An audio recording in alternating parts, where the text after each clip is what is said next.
O nosso primeiro painel é o painel Master, uma história de quem largou tudo para mudar tudo. No Mode Master, tudo tem intenção, método, frio na barriga e coragem. É o modo em que a estratégia entra em cena com visão de negócio, clareza e precisão. Aqui, criatividade também é planejamento, inovação também é direção. Queria convidar aqui para o palco o Paulo Pelaz, meu amigo, super empreendedor, está terminando um WhatsApp ali, está entrando. Fundador e CTO da Lovell, cientista de computação, focou em especializar-se em inteligência artificial, atuou em grandes empresas e unicórnios do Brasil e no Vale do Silício, entre outras coisas. Paulo, muito bem-vindo. Obrigado por aceitar nosso convite. E, por favor, o Bruno vai me dizer onde é melhor ele sentar. No meio. E junto com o Paulo para o painel, a Maria Eduarda Heriot, a Duda, muito bem-vinda. A Duda é Second Time Founder da Bell, lidera não só o business, mas também o desenvolvimento da Bell Radar, infoproduto que está se tornando a principal fonte de dados imobiliários e referência na construção de categorias e narrativas no mercado que unem tecnologia, dados e propósito. Bem-vinda, muito obrigado. O Bruno vai dizer onde você vai sentar. Isso, no verde. Galera, o palco é de vocês. Vocês têm histórias incríveis que você vai poder compartilhar com a galera. E o tempo está contando, e vamos que vamos. E aí, Paulinho? Tudo bom, galera? Tudo bem? Vamos contar para essa galera como é que é essa trajetória empreendedora? Fechou? Fechou? Na hora, deixa comigo aqui. Preparei umas mentiras quentinhas para contar pra galera. Empreendedor é tudo mentiroso, tá, gente? A gente é a galera que primeiro fala, depois faz o PPT, se der certo, levanta uma grana. Adianta a verdade. Se der certo, entrega um pedaço e aí vai indo, né? Bom, pode começar se apresentando, Duda. Acho que a gente já te conhece, já sabe um pouco da tua trajetória. Acho que a galera que empreende há um pouco tempo conhece um pouco do seu sucesso. Conta um pouco de quem é você. Eu queria te fazer um desafio. Você precisa falar quem é você sem falar o que você faz para ganhar dinheiro. Então, tipo assim, onde você nasceu, quem que você é, o que você curte, e depois a gente entra pro mundo do business. Fechou? Fechou? Fechado. Gente, eu sou uma eterna inconformada. E eu sempre quis criar um mundo diferente porque eu sentia que eu não me encaixava. Então, eu acho que eu sou uma eterna inconformada, mas hoje eu tô feliz com essa classificação. Não foi sempre assim, tá? E vamos lá. Gente, eu sou a Duda. Eu tenho 32 anos. Eu sou de Niterói, no estado do Rio. Cresci numa família super amorosa. Assim, meus pais sempre me apoiaram muito. E acho que eu sempre fui aquele tipo de filha que os pais olharam e falaram assim: essa aí não vai me dar problema. Essa aí, ela vai dar certo. Deu ruim, gente. Não, é sério. E isso foi um super Foi peso. pra mim, pô. Não, isso foi um super peso. Porque eu sinto que, apesar de eu ter tido acesso, né, eu não tinha pertencimento. E isso, para mim, foi um negócio que eu fui descobrindo, porque a minha jornada empreendedora ela tem muito a ver com essa autodescoberta da Duda, que não se encaixava naquele mundo como ele existia, para Duda que ia ter coragem de criar um mundo novo, assim. Então, eu sempre tirei nota boa, gente, sempre tive bolsa no colégio por desempenho, passei de primeira na faculdade de Direito. Hoje eu olho para trás e acho que tipo foi um grande surto, assim, ter feito Direito na Federal Fluminense, mas eu sinto que era muito corresponder às expectativas do que as pessoas que sempre me apoiaram, né, tinham sobre mim e até as que eu criei para mim mesma, assim, né? A minha família é uma família... Meu pai é médico, minha mãe cuidou de mim e do meu irmão e minha família é de servidor público, assim. Então, eu lembro que nos almoços, assim, minha avó, meu avô, minha tia, nossa, Maria Eduarda vai ser uma super juíza, promotora. E eu falava, puta merda. Tipo assim, quando eu entrei na faculdade, né, eu acho que a crença que eu tinha, porque eu sempre cresci ouvindo que Nossa, você questiona demais. Nossa, você é uma pessoa que... Por que você não pode fazer o que a gente está mandando? Tudo tem um... Por que eu estou fazendo isso? E hoje pode até parecer um negócio glamorizado, tá, gente? Tipo, hoje eu até olho para trás e falo, ah, legal, eu não me encaixava. Mas, na época, imagina uma criança ouvindo isso sempre. Você começa a achar que tem alguma coisa de errado com você. E aí você começa a criar essa crença de, tipo, por que eu não consigo fazer as coisas que nem todo mundo faz, né?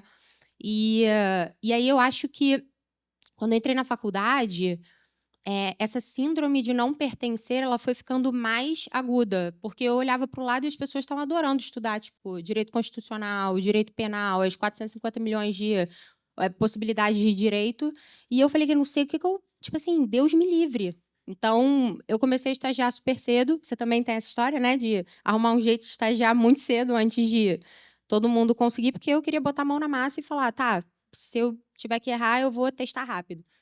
E aí, eu comecei a estagiar, gente, em tudo que vocês podem imaginar, tipo fórum, escritório de advocacia em área de contencioso, ia para fazer petição, depois mudei para um escritório de advocacia de societário, e eu sempre era péssima, assim. Então, na época eu não sabia que eu estava no lugar errado, porque eu não tinha muita referência, assim. Na minha família não tem ninguém empreendedor, eu não conhecia ninguém que empreendia, não sabia o que era tecnologia aplicada, assim.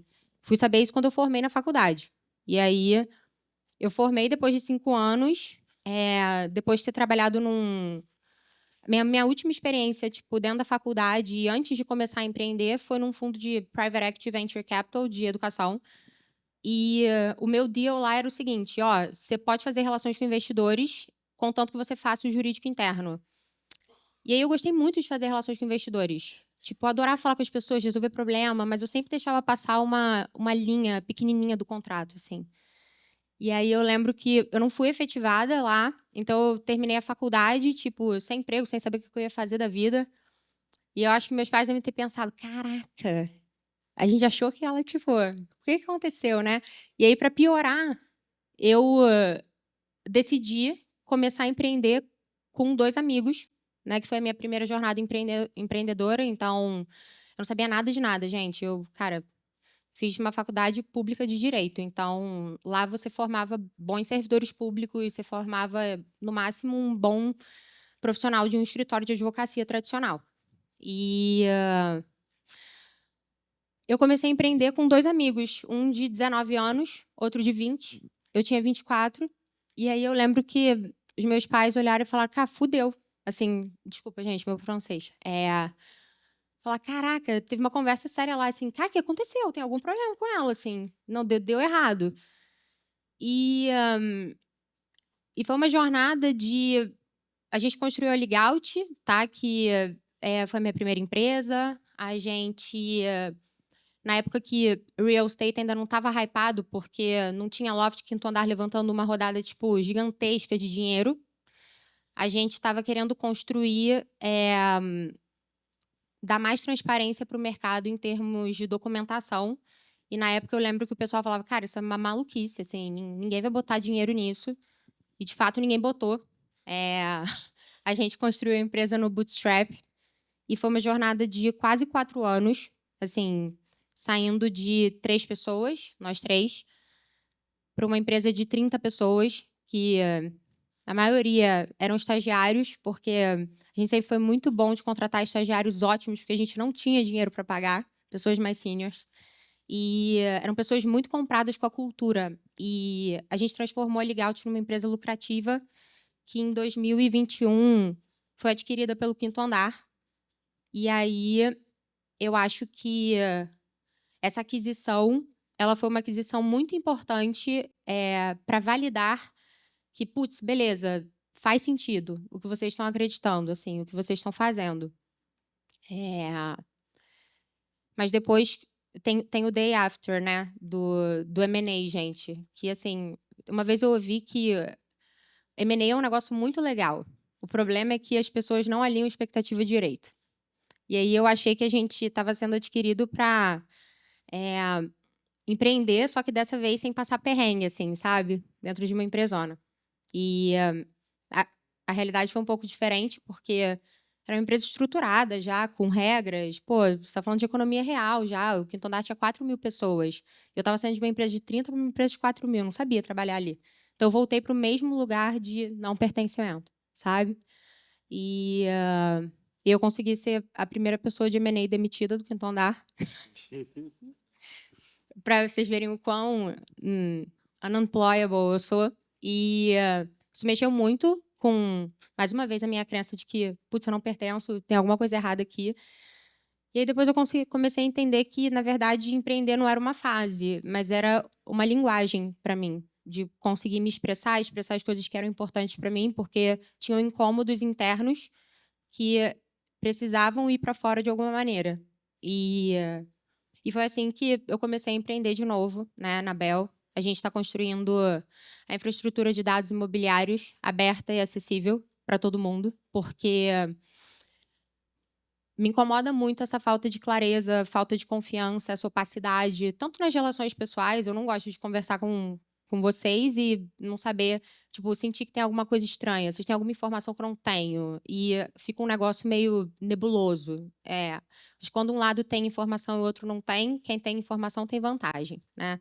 E aí a nossa ideia é tirar isso como vantagem do mercado e transformar isso em premissa para que todo mundo fale a mesma língua e a gente consiga construir um mercado mais transparente, porque é um mercado que impacta todo mundo. Todo mundo tem sonho, né? O brasileiro tem sonho de comprar a casa própria, tem uma pessoa que está querendo construir uma família, está querendo comprar um apartamento, tem um proprietário que está precisando vender o apartamento porque ele tem dívida para pagar, tem uma construtora que quer escolher um terreno e não sabe qual é o bairro que está valorizando.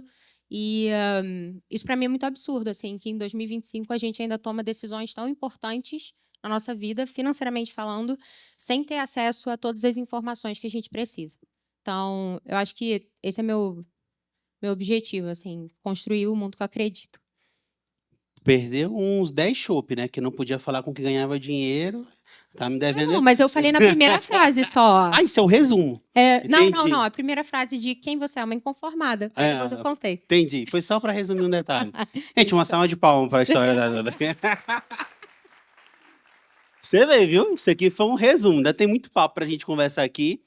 Eu sou o Pelaz, eu sou Paulo Pelaz, só que o Paulo saiu de linha junto com o Monza em 98, assim, ninguém usa o Paulo, assim. Eu vim de uma família muito criativa, são 5 Paulo, então meu pai é Paulo, meu tio é Paulo, eu sou Paulo, meu 2, 3 primos Paulo, tinha que ser Paulo alguma coisa, né? Na década de 90 sabe o que é isso, né? Paulo Filho, aí Paulo César, Paulo Neto, Paulo Sobrinho, Paulo Henrique, eu sou o Paulo Henrique.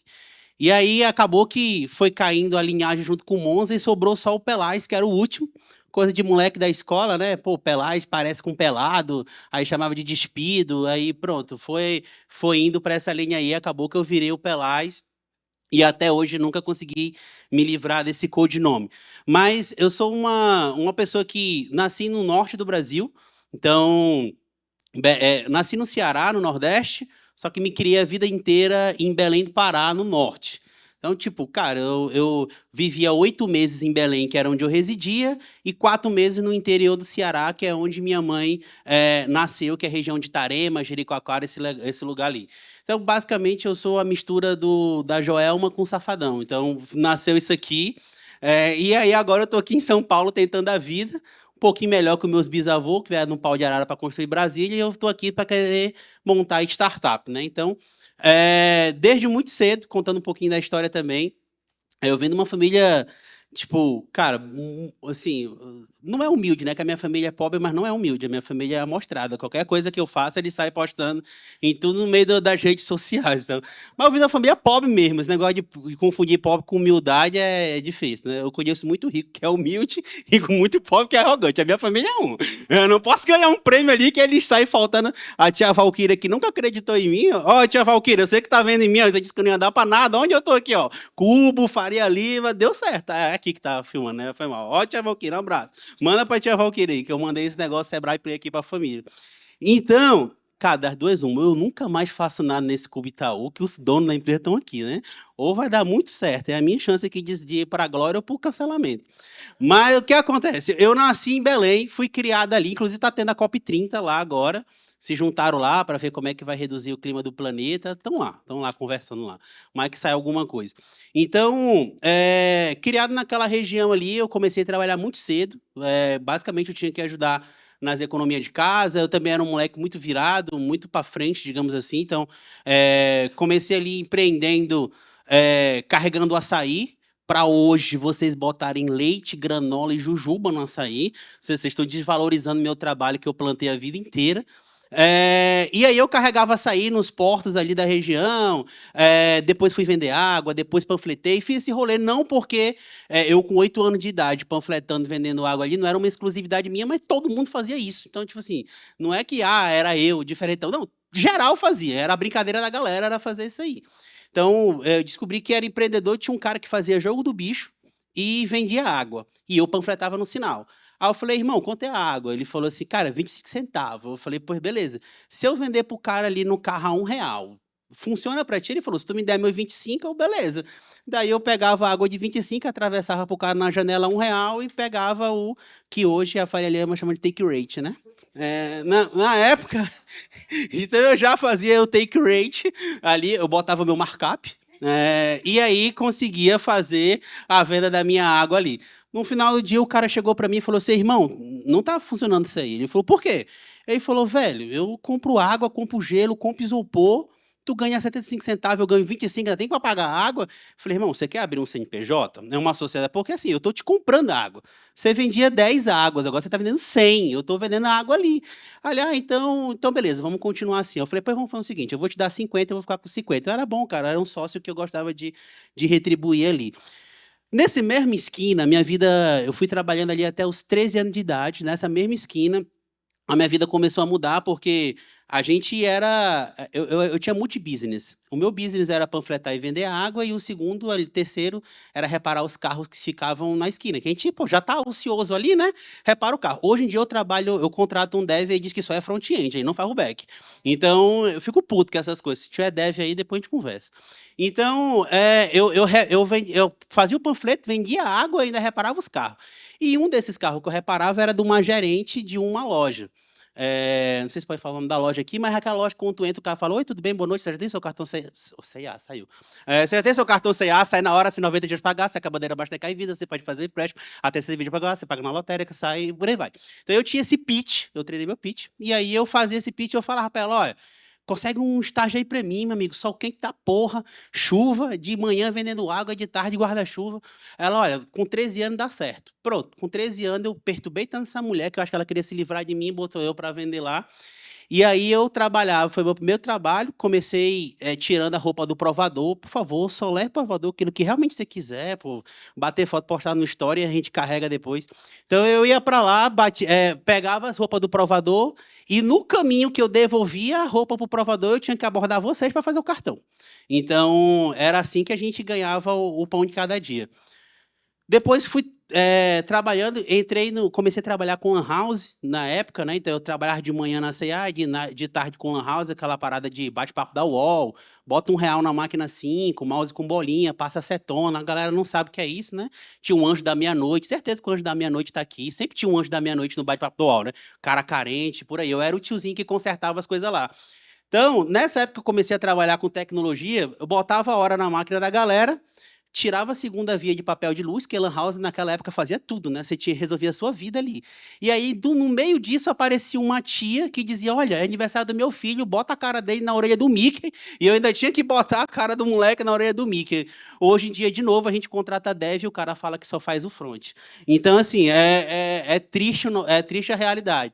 Sabia que eu tinha que fazer faculdade de computação, porque era o que daria mais ou menos certo, só que naquela época era difícil o pessoal tangibilizar, só para a gente ter uma timeline de tempo, isso era 2008, por aí. Então, se 2008 não tinha internet e computação direito aqui, que dirá do lado da Joelma, né? Na época, Calypso estourado, não tinha o tacacá ainda, cavalo manco para todo lado, e eu querendo trabalhar com internet e computação. Então, a família, ninguém acreditou nessa história aí. Disseram, tu vai ficar trabalhando na house aí, tem que ser servidor público, tem que trabalhar com não sei o quê, etc. Passou essa jornada, eu entrei na faculdade de ciência da computação, e aí, apertando o 4x aqui, Comecei a estagiar na época na Honda, que fabrica carro, moto, etc. E dentro dessa jornada, depois eu fui trabalhar na minha maior experiência, que foi junto com o Grupo Arco Educação. Na época, nós éramos uma startup de 25 pessoas, 30 pessoas. Eu saí 4, 5 anos depois, era um grupo de mais de 4, 5 mil pessoas. A gente comprou a Positivo, foram 20 e poucos M&As, foi um IPO em Nasdaq, etc. Mas, acho que ultra resumido é um pouquinho disso, a minha história também. E hoje estamos aqui para... Isso aqui é um pouquinho da verdade, no meio a gente conta umas mentiras no meio, porque tem que levantar aí, contar um pouquinho da nossa jornada, né? Ô, Paulinho, mas e você? Quem é você sem falar o que você faz? Cara, eu sou um cara que gosta de praia, kitesurf, não vendo pulseira, e mais sou rasta ali, gosto muito de fazer isso. Trabalho no meio tempo, e aí agora estava com excesso de qualidade de vida no Ceará, e há 4 meses falei, não, vou ver o que é trânsito. O meu pulmão está muito limpo. Eu vou na Faria Lima, dar uma respirada. Eu não sei o que esse pessoal de São Paulo vem aqui para o Ceará e diz que veio descansar. Descansar de quê? E aí eu vim para cá para poder entender o que era isso, né?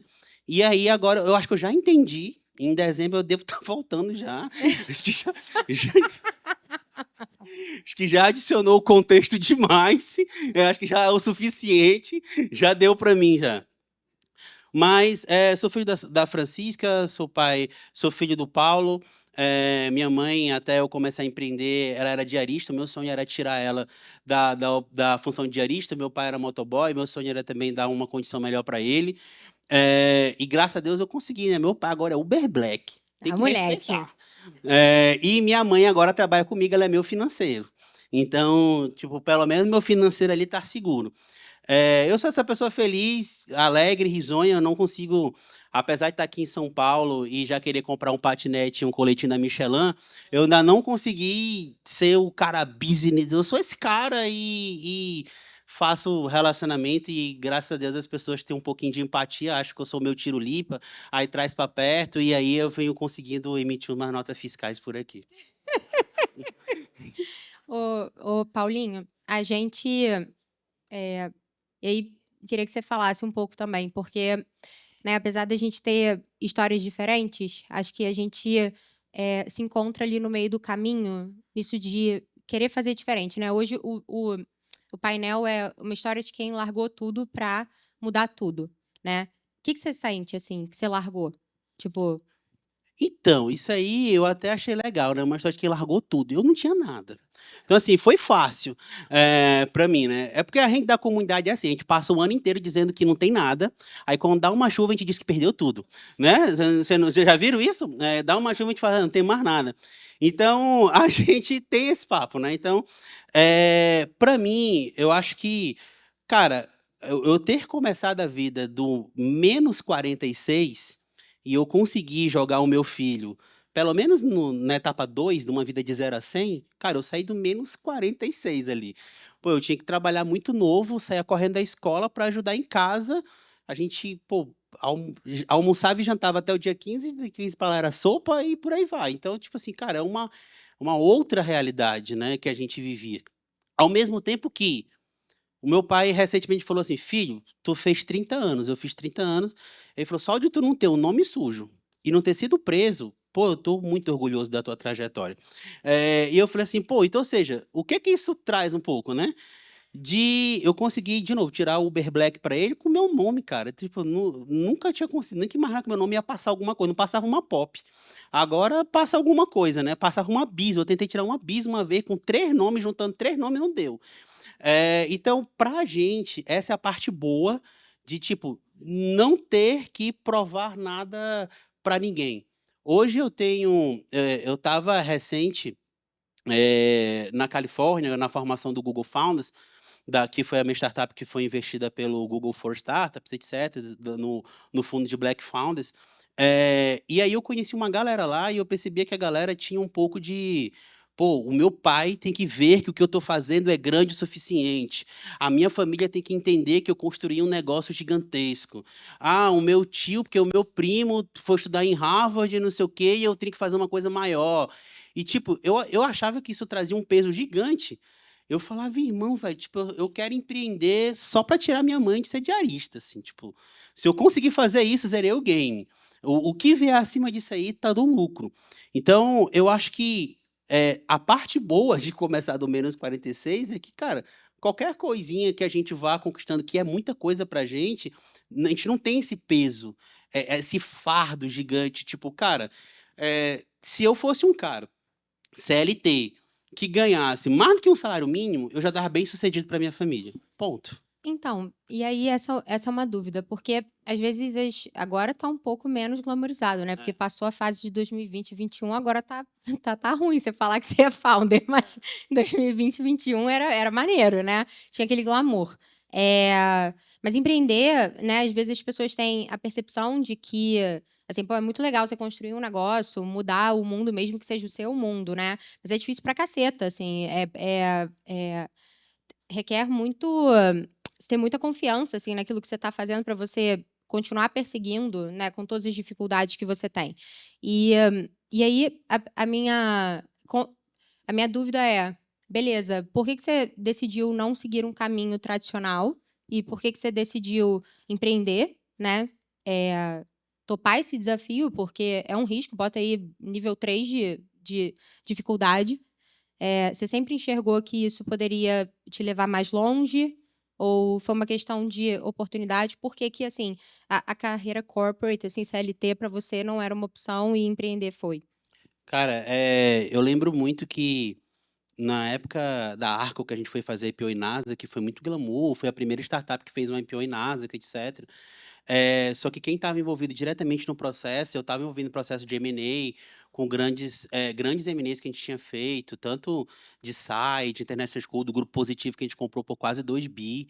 Então, foram grandes fusões e aquisições, e no meio da M&A é muita treta. Treta que eu falo assim, carga de trabalho, não é problema nem nada assim, mas uma carga de trabalho gigantesca.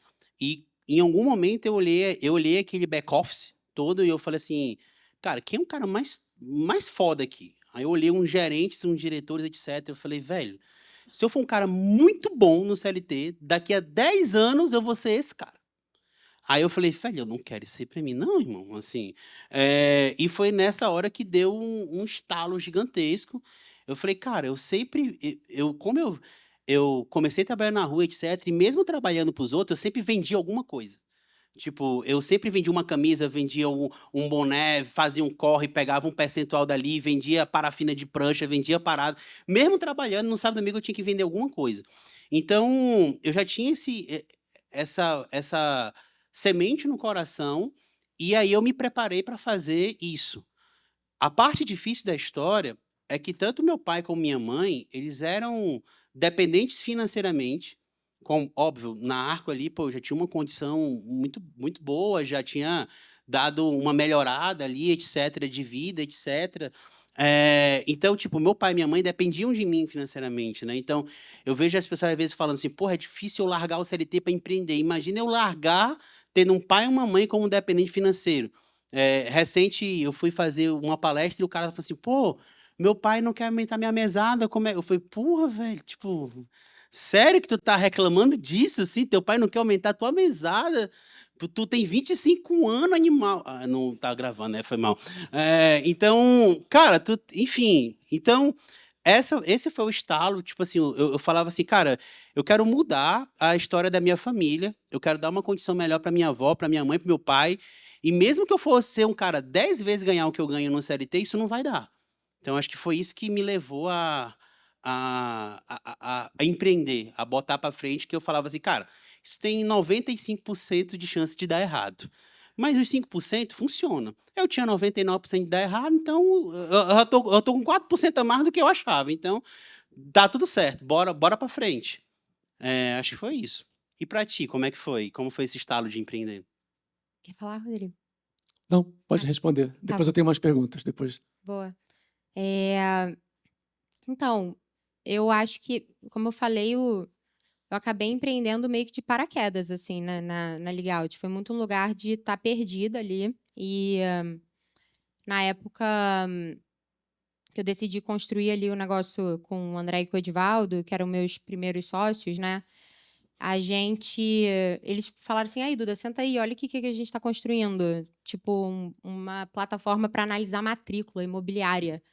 E eu não sei por que aquilo, tipo, eu achei tão maneiro. Eu falei, caraca, isso aqui poupa um tempo do caceta. De quem, tipo, fica fazendo planilha, assim, um negócio meio, né? E aí, eu acho que como eu estava perdida, assim, né? Você falou que você saiu de um lugar que as pessoas não, tipo, não esperavam muito, né? E que isso, você viu o peso que é pro outro lado. Cara, eu sinto que o tema desse painel, né, de quem largou tudo para mudar tudo, eu acho que o que eu larguei para trás foi a expectativa que as pessoas tinham sobre mim. Isso foi difícil também. Assim, até que eu tinha, porque eu falei, pô, quero fazer isso aqui, eu quero me encaixar, ser corporate também e tal. Eu falei, meu irmão, tô tentando, não tá dando. Assim, eu tentei muito. E aí é difícil, né, você, tipo, ficar num lugar em que parece que você está decepcionando as outras pessoas, né? E você falar, cara, mas eu tô numa busca para tentar encontrar quem eu sou. Então, empreender andou muito colado com a Duda buscando descobrir quem ela era, assim, profissionalmente e pessoalmente, porque o trabalho, ele representa muito tempo da nossa vida, né? Então, não dá para você, tipo, fake, assim. Eu também sou uma pessoa que, cara, eu vejo o lado bom das coisas, assim. Eu quero passar o meu dia feliz, assim. Eu adoro fazer o que eu faço no trabalho, por mais difícil que seja, assim. Por mais que as pessoas falem, cara, não vai dar certo, assim. Tipo, no meu coração, eu sinto que vai dar certo. Então, isso me move, sabe? Então, empreender foi super sem querer para mim. Mas voltar para cá foi meio que acho que um estalo de tipo, olha aí, você vendeu a empresa, foi trabalhar lá, foi demitida. Não é para tu, sabe? Tipo, cara, vai fazer o que você acredita, assim, que é onde você consegue se encaixar, porque você seguir ali, ficar dentro de uma caixinha, não é muito para você. Então, você vai ter que seguir o seu caminho, que é construir as suas caixinhas, encaixar essa galera toda. E tem sido uma jornada muito, muito legal, né? Já são 8 anos empreendendo. Mesmo, né? Acho que hoje em dia, quando eu comecei a empreender lá em 2017, 18, cara, você via muito menos mulher, assim, no mercado, sabe? Hoje em dia, pô, você tem mais referência, assim, é muito legal. E você vê que sei lá, eu acho que eu não sei, eu acho que quem é empreendedor tem alguma coisa dentro de si, assim, sabe? Que as pessoas falam que tem um mosquito que te pica e tal, e realmente acho que é um caminho que você não consegue seguir, tipo, desviar, sabe? Enfim, foi meio lúdico isso aqui, mas acho que Meio desabafo, né? é É terapia isso aqui também, assim. O terapia. pessoal tá assistindo. Tem muito boleto. Paulinho, posso fazer pergunta? Fica à vontade. Eu me empolgo, eu vou sentando aqui. Eu não sei se o pessoal vai brigar comigo, mas se vocês me permitirem. Eu já conheci a história de vocês e é muito legal ver personalidades diferentes, origens diferentes, repertórios diferentes, saindo de um lugar X, não importa qual seja, para um lugar que hoje a Love é uma empresa estabelecida, tem sucesso. Você ganhou ontem o prêmio de terceira entre as top 10 de RH, de empresas de RH, parabéns. Notícia nova, né? Muito legal. Foi no Copacabana Palace e eu vi onde foi que mataram a Odete Roitman. Exato. Não, ele fez a trilha, depois vejam no Instagram dele. Teve algum momento, Duda, que você falou, vou desistir? Chega, não aguento mais. Cara, acho que Ontem. a maior parte de todo dia passa assim, caraca, por que eu tô fazendo isso, brother? E acho que é muito importante você ter pessoas do seu lado que você confia muito. Eu tenho a teoria que quando você tem sócio, assim, porque eu acabei de casar também, né? E aí eu tava conversando com meu marido sobre isso, eu falei, cara, o casamento, as pessoas romantizam muito, mas cara, a vida é muito difícil, mas eu quero fazer isso com você. E a sociedade é literalmente a mesma coisa. É tipo, caraca, isso aqui vai ser difícil pra caceta, mas eu quero fazer com você. E às vezes, quando eu tô nesse momento de caraca, eu quero desistir, assim, caraca, que merda. Aí eu olho pros meus sócios. Porque, graças a Deus, nenhum dia os 3 tiveram essa mesma vontade no mesmo dia. Então, quando um tá na merda, o outro olha. Desculpa. Um tá muito mal, o outro olha e fala assim: vambora, sabe? Vai dar certo. E acho que é importante você ter essas pessoas do seu lado, sabe? Ó, tá liberado o palavrão, tá? Não precisa pedir desculpa mais. Vamos lá. E você, Paulinho? Teve algum momento que você falou, cara, chega, vou tentar outra coisa? Cara, não, porque ruim com isso, pior sem, né? Então, quando eu lembro de, tipo assim, de onde eu vim, eu até comentei, pô, cara, eu tô a passeio já, assim. Eu tô curtindo. Tipo, isso aqui pra mim é curtir, etc. É, montar uma empresa, empregar 13, 14 pessoas, ter uma rede que dependem de você, faturar ali, emitir um boleto. Cara, eu sei, é difícil pra caramba, não é fácil, assim, é loucura, é uma montanha russa. Só que, cara, eu fico pensando, eu falei, pô, pior era pegar lá o busão lotado, 2 horas para chegar no trabalho, bater o ponto, ficar no outro dia. Eu falei, pô, velho, eu sei que é difícil ter uma responsabilidade, mas pô, não é pior do que onde eu estava, entendeu? Então, tipo assim, tô curtindo já tô, já, para mim, assim, já é de novo. Tô a passeio, tô curtindo pra caramba a jornada, tenho ambições, assim, muito mais, quero crescer pra caramba, mas é, a- as dificuldades vêm para mim, assim como para qualquer outro empreendedor, independente se veio de comunidade, se veio da área nobre, se veio de não sei o quê. Cara, beleza. Empreender, meu irmão, todo mundo se lasca. Assim, não tem essa onda. Todo mundo se lasca, pensa em desistir, mas a gente bota para frente, assim mesmo. Você fala muito que você está vivendo, que para você já está, entre aspas, suficiente, que você está no flow, né? Vamos dizer assim.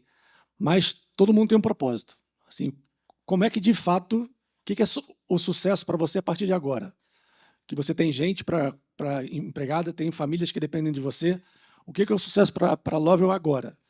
Porque não dá para ficar no flow sempre. Total. Então, conta um pouquinho para a gente. Estou na última pergunta. Mas conta para a gente o que é o sucesso, o que você espera e, de fato, o seu propósito. Cara, acho que a maior revolução pra gente que é Black Founder é conseguir remunerar todo mundo 2 vezes mais, sabe? Tipo, a minha vontade era conseguir pagar um salário 2 vezes melhor.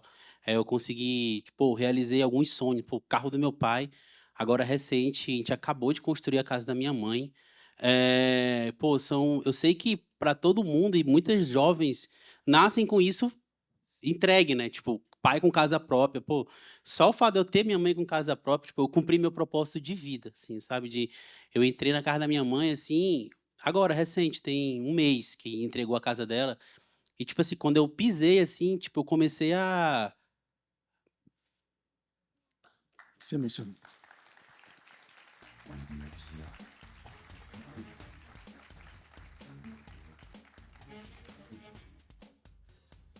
Tem água aí, tem água aí. Eu comecei a chorar de verdade, porque, cara, a minha mãe me fala há 30 anos que era o sonho dela. E trampando como diarista, a gente sabe que ela provavelmente ia conseguir isso quando? Então, tipo, pô, consegui. Boa. Se eu puder complementar, cara, eu acho que empreender é sobre isso, cara. É você conquistar todo dia, é você ter um sonho que você não sabe que você tem, ou você realizar um sonho que você quer muito. E tem que ter uma resiliência, que é uma palavra que todo mundo fala, todo mundo diz que é importante, de fato é, mas se não for verdadeira, não vai rolar. É fato. E, Duda, me fala um pouquinho, você também já empreendeu em outras empresas, já fez exit, já fez M&A, já foi demitida da M&A. O que vai ser a Duda, o que vai ser a Bel amanhã? Qual é o propósito que você tem? Boa. Eu acho que, como eu falei, eu acho que todo founder, né, ele coloca de maneira externa um incômodo interno dele, né? Do meu lado é essa falta de confiança, de clareza, de transparência. Eu não gosto disso nas relações, assim. E eu sinto que esse desequilíbrio, né, ele é sempre ruim para alguém. E aí eu acho que tem um senso ali de justiça, né? Eu não gosto muito dessa palavra justiça, de o que é justo, porque eu acho que depende do ponto de vista da pessoa, mas esse senso de equilíbrio, né, de conseguir prover para as pessoas e mostrar para elas que elas têm um problema, que elas não sabem nomear, que elas não sabem qual é, e falar, olha, o mundo é assim, ele funciona de uma forma muito difícil. Mas existe um mundo melhor, assim. Dá para acreditar e dá pra gente fazer diferente e isso vai melhorar a sua vida, né? Então, cara, eu realmente acredito que dá pra gente trazer transparência e confiança para o mercado imobiliário, trazer um sentimento de que as pessoas falem, caraca, isso também é para mim, assim, não é mais tão antidemocrático, você não está falando um negócio que é difícil de compreender, eu entendo, e é um negócio que impacta a minha vida. Eu quero comprar uma casa, eu quero saber qual é o valor real de alguma coisa, assim. Eu sempre acreditei que as pessoas deveriam saber as coisas. No caso da Bel, a gente acredita que todo mundo tem o direito de saber o valor real das coisas. E é isso que a gente quer prover para as pessoas, assim, para empoderá-las. Show de bola. Muito obrigado, Bel. Já estou chamando pelo nome da empresa, ferrou. Duda, Paulinho, muito obrigado. A história de vocês é linda, é inspiradora. Foi um prazer receber vocês aqui. Uma salva de palmas, galera. Espero que vocês tenham se inspirado também. É isso, gente. Obrigado por ter parado um gente. minutinho para ouvir a nossa história. Acho que empreender, acho que a vida prepara a gente um pouco para isso, né? Acho que, de novo, independente do lugar que a gente possa ter vindo, empreendedor, tipo assim, cara, a gente vai botar o Brasil para frente, independente do cenário, independente de política. Acho que a vida como um todo, em particular, porque vem de comunidade, que vem de área pobre, cara, cria uma casca grossa. Eu vejo às vezes o pessoal reclamando, triste. Eu falo, velho, meu irmão, assim, quando eu falo que eu tô passando, é que eu não tenho problema, né? Que etc. Mas, cara, quando a gente chega e começa a curtir o caminho, eu lembro que, pô, desde quando eu trabalhava na C&A, que tinha cliente que era bom, tinha cliente que não era bom, tinha cliente que eu demorava 2 minutos para pegar uma camisa, o cara falava, pô, demorou pra caramba, tô com pressa, não sei o quê, pô, não dá para ter trago uma preta, eu trabalhava no sinal, pô, a gente tem que às vezes não é sobre a gente. Tinha gente que eu trabalhava no sinal, tinha gente que abraçava, me dava um sorriso, me dava uma roupa, tinha gente que abaixava a janela para me xingar. Então, tipo assim, não era sobre mim, era mais sobre a outra pessoa. Então, eu acho que desde essa época da rua, da batalha de rima que a gente fazia, do improviso, do senso do improviso, hoje em dia o que a gente faz empreendendo, fazendo um pitch, driblando as perguntas, é o puro improviso. É o puro nato batalha de rima, poesia de cordel, falar rimando abertamente, encantando. Acho que o nosso Brasil é muito lindo. E quanto mais eu conheço o Brasil, mais eu tenho orgulho de ser brasileiro. Já tive a oportunidade de conhecer alguns lugares, algum país, mas nenhum tem um lugar tão bonito como aqui. Acho que tem poetas saudosistas, a galera que escreve poesia de cordel, Patativa da Saré, Braulio Bessa também, que é bem conhecido, mais recente, que são pessoas que escrevem poema. E eles falam muito sobre isso, né? De a gente olhar para a beleza do que a gente tem. Uma das coisas que me entristece muito é quando a gente, como brasileiro, falando mal do Brasil.